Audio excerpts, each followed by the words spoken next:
Wat haba ka sorkar kalapan bana bakatayo beningkong jung ubnai on kangi kibri kibuan na syabar ke Jylla. Bat kata kalong kumsi bentaban ayla di kibri kibatrei ha screening center bikin syong tight.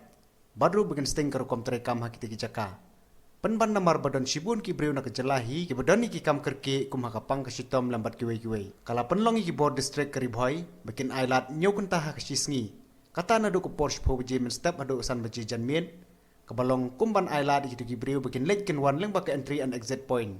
Jom kita gi screening center kebedan habernihan. Hakabai day kita jing aylat ke banyo kunta ke kong RM kurba deputy commissioner keribohai district.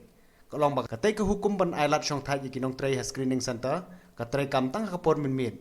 Hakaba omsha ya no ban rung ban mi sya ka Jylla. Nre men sngi la aylat ki pajba ki bakwa ban wan phai sya ka Jylla kila ban wan rung hakapor men sngi.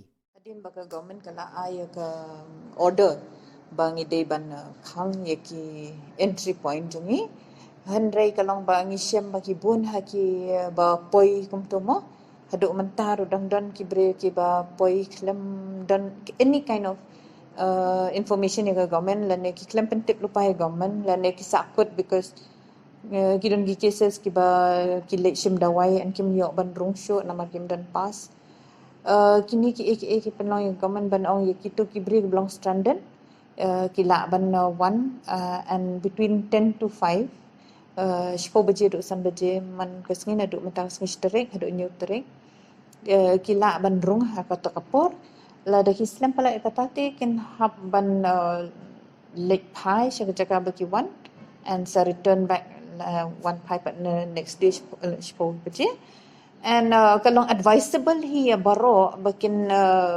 pek bahai kata kapor namar ba kebu yang ni ruh district jing lada ki poi hang tu hadin ke san baje Kyndon Sdang ke polis tim ke jongi so dim kila ban don ke jing ya sosi ru ngi kino kiba mi nang kat ka jaka jongi hang tai semua bahaban pe report spau do san